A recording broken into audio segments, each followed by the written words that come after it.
بسم اللہ الرحمن الرحیم۔ السلام علیکم، کیسے صاحب آپ؟ ہم اردو گرامر کے سبق نمبر 77 کے ساتھ آپ کی خدمت میں حاضر ہو۔ اس سبق میں آپ کو سکھانے والا ہوں، پڑھانے والا ہوں کیا چیز؟ ذو معنی الفاظ۔ اب ذو معنی الفاظ کون سے ہوتے ہیں؟ کہ وہ الفاظ جن کے دو مختلف معنی ہوں انہیں ذو معنی الفاظ کہا جاتا ہے، اور اردو زبان میں متعدد ایسے ذو معنی الفاظ استعمال ہوتے ہیں جو ایک معنی میں مذکر ہیں اور دوسرے معنی میں مؤنث ہیں، ٹھیک ہے؟ یعنی کہ ایسے الفاظ کے جن کے دو معنی ہوں، ایک معنی اس کا مؤنث ہو اور دوسرا مذکر ہو، تو وہ کیا ہے؟ ذو معنی الفاظ کہلاتے ہیں۔ تو سبق کو ترتیب سے اسٹارٹ کرتے ہیں۔ پہلے الفاظ، پھر ان کے مذکر معنی اور پھر مؤنث معنی۔ تو سبق نمبر کون سا ہے؟ 77 ذو معنی الفاظ۔ تو سبق کو سٹارٹ کرتے ہیں۔ تو یہاں سے سٹارٹ کرتے ہیں۔ پہلے ہیں الفاظ، پھر مذکر معنی اور پھر مؤنث معنی۔ تو پہلا لفظ ہے لگن۔ یہ لفظ، اس کا مذکر معنی کون سا ہے؟ برتن۔ لگن کا معنی برتن، اور اگر اس کا مؤنث معنی لے تو اس کا معنی ہے محبت۔ دوسرا لفظ مغرب، ایک سمت ہے پورب، ٹھیک ہے، اور اس کا مؤنث معنی ہے شام کی نماز یا نماز شام۔ اس کے بعد ہمارے پاس لفظ ہے تکرار۔ تکرار کا مطلب ہے بار بار، کسی چیز کا بار بار کہنا یا استعمال کرنا۔ تکرار مذکر معنی بار بار، اور مؤنث معنی ہے جھگڑا کرنا، لڑائی جھگڑا کرنا۔ اس کے بعد نیکسٹ یہ ہمارے پاس لفظ ہے ہار۔ اب اس کا مذکر معنی کیا ہے؟ پھولوں کا ہار جو ہوتا ہے، ٹھیک ہے، ہار کو ہار کہیں گے، یا دوسرا بھی ہار ہو سکتا ہے۔ اور اگر اس کا مؤنث معنی لیں تو مؤنث معنی میں ہوتا ہے شکست، ڈیفیٹ۔ اس کے بعد نیکسٹ ہمارے پاس ہے آب۔ مذکر معنی لیں تو پانی، اور اگر مؤنث معنی لیں تو اس کا مطلب ہوتا ہے چمک۔ پھر نیکسٹ ہمارے پاس ورڈ ہے اردو۔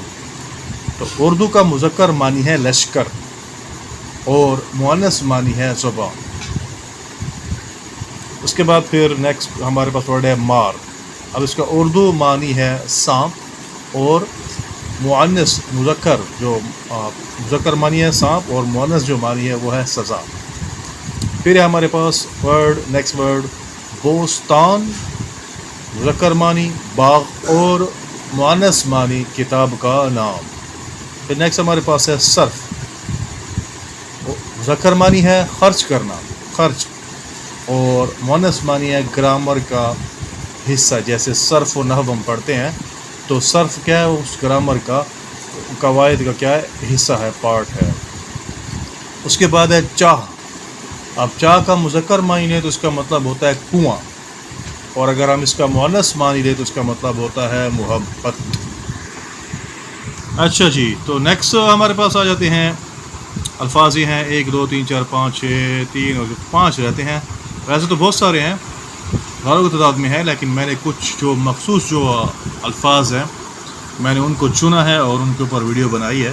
ویسے تو بہت سارے ہیں، ویڈیو بنائے تو 8 10 15 20 منٹ بھی چلی جائے گی، 1 گھنٹے پر بھی چلی جائے گی، لیکن میں نے جو امپارٹنٹ اہم جو الفاظ سے نا، جن کے مذکر و مؤنث معنی ذو معنی الفاظ، ان کا میں نے انتخاب کیا ہے۔ ویسے تو بہت سارے ہیں، لمبی ویڈیو بن سکتی ہے، 1 گھنٹے کا لیکچر اس کے اوپر بن سکتا ہے، لیکن بس فی الحال آپ نے یہ سمجھنا ہے کہ ذو معنی وہ الفاظ ہوتے ہیں جس کے دو معنی ہوں۔ اب اس اردو میں کیا ہے؟ ایک معنی اس کا مذکر ہوتا ہے، اور ایک دوسرا جو معنی کیا ہوتا ہے وہ مؤنث ہوتا ہے۔ تو ریمیننگ جو 5 ہیں کون سے ہیں؟ مور ہے۔ اب اس کا معنی کیا ہے؟ مذکر معنی کیا ہے؟ پرندہ، اور مؤنث معنی ہے چیونٹی۔ پھر اس کے بعد نیکسٹ ہے ہمارے پاس عرض۔ اس کا مطلب ہوتا ہے مذکر معنی چوڑائی، اور مؤنث معنی التماس۔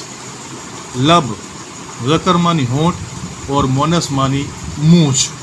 مونچھ کو بھی کیا ہے؟ لب کہتے ہیں۔ ضمیر، مذکر معنی دل، اور اگر ہم مؤنث معنی لے لیں تو اس میں ضمیر، جو گرامر میں ہم استعمال کرتے ہیں، جو اسم کی جگہ استعمال ہوتا ہے، اس میں ضمیر۔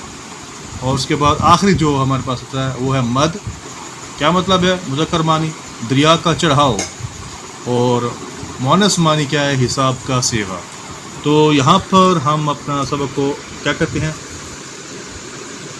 ختم کرتے ہیں. یہاں پر ہمارا سبق کمپلیٹ ہوا اور جو تھا اس کے بارے میں ذو معنی الفاظ کے بارے میں کہ 2 معنی ہوتے ہیں, ایک مذکر اور ایک مؤنث. اور آخر میں اگین دوبارہ وہی چیز دہراؤں گا کہ میرے چینل سارے احسان کو سبسکرائب اور لائک کرنا نہ بھولیں. اگر بھول بھی جائیں گے تو میں ہر ویڈیو میں آپ کو یاد دلاتا رہوں گا. جب تک سبسکرائب نہیں کریں گے میں نے آپ کو نہیں چھوڑنا بھائی. سبسکرائب کرا کے رہنا ہے, آپ لوگوں نے کرنا ہے لازمی. سبسکرائب تو کریں گے, نہیں کریں گے میں بار بار کہتا رہوں گا, ہر ویڈیو میں کہتا رہوں گا. ٹھیک ہے, ملتے ہیں نئی ویڈیو میں نئے سبق کے ساتھ. تب تک کے لیے اللہ حافظ. اچھا ہاں جی, اللہ حافظ کہہ دیا, پھر دوبارہ کہہ دوں, سبسکرائب ضرور کرنا ہے. ٹھیک ہے.